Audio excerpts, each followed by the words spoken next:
First of all, as always, my utmost admiration and congratulations to Tommy, the staff, Peter, and the staff in the Martens Center for this organization. It's like a mini EPP Congress, this. Very good. And the panels, I was the other day reading a little bit about the contents. It's good that someone speaks about education nowadays. I was surprised. Finally, someone speaks about education, one of the big problems that we are facing in our societies. And so many other things that you have confronted during these 2 days. I was realizing as I came also that on Sunday, some of us, we will see each other in the commemoration of Wilfried Martens. And as you know, I worked with him 10 years as his Secretary General.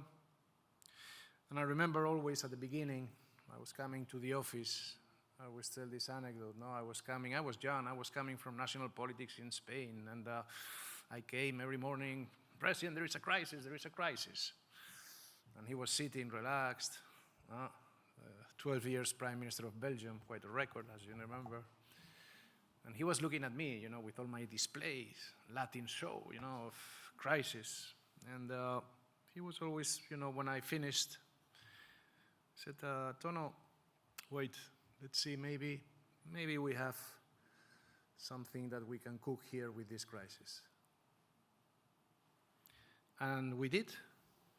I remember some moments that we went through in the EPP, also in the creation of this foundation, which was not easy at the beginning.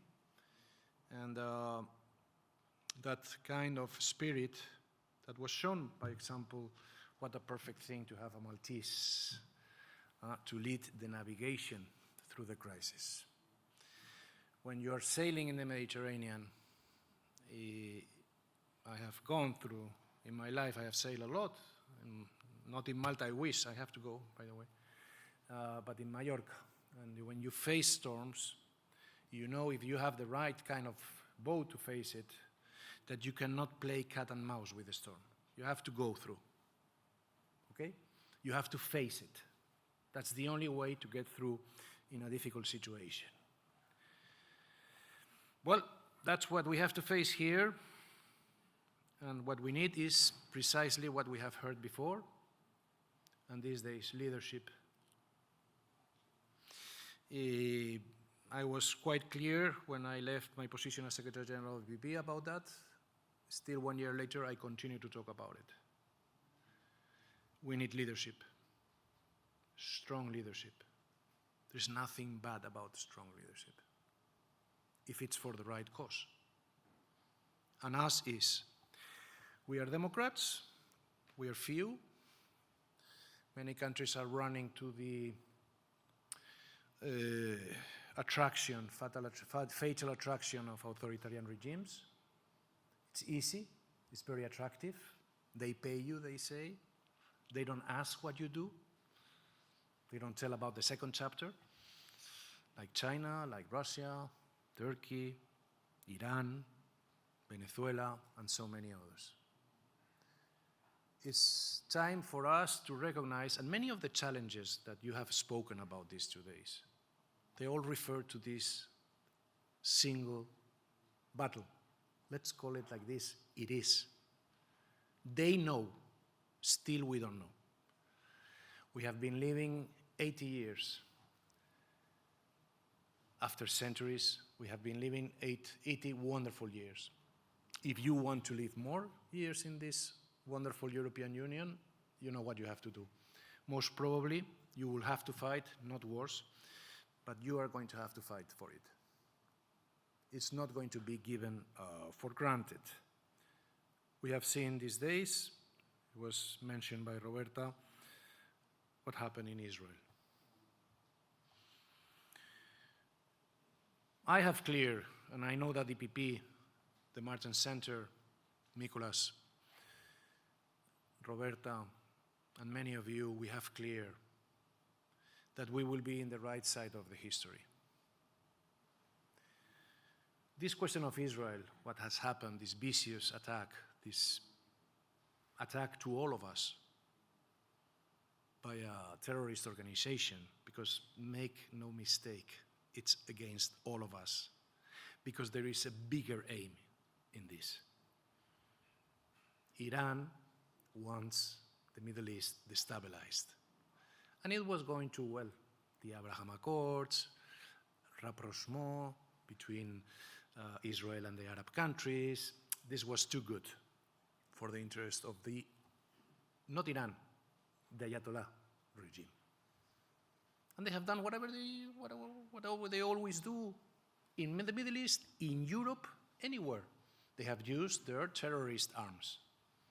I know about terrorism. I have suffered in my country when I was a kid.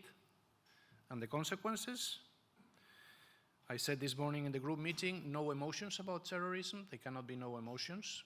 It has to be eradicated. I know about it. Because these people, they don't have any logic. So still I see the media and the discussions, you know, what is behind all this. Don't try to lose your time looking for any logic. It's just serving a higher purpose for some people that they have more clear than us how they want the future world. So, the main anthem of this meeting was the future, no, of this European Union. Because, ladies and gentlemen, here we are. We have to decide in which side of the story we are. And this will take decisions to be made. I know that this is not something very popular in the European institutions, but from now on it will have to be the case. I am happy that decision makers like Roberta, who spoke before me, are in this group of people. It gives me some comfort knowing that she is there. I don't know about others, especially in the socialist side, that they are now jumping at the idea of already criticizing Israel only 4 hours after we learned that there were 40 babies beheaded in their cradles, and they are already attacking Israel. I believe that now is the time for us in DPP to show, I'm talking as a member of DPP, as a humble member of our parliamentary group and of the party, that is the time for DPP to decide if we are going to play about elections next year or we are going to take the lead. I know it's a tough decision, I know, but it has to be taken because others are not in that.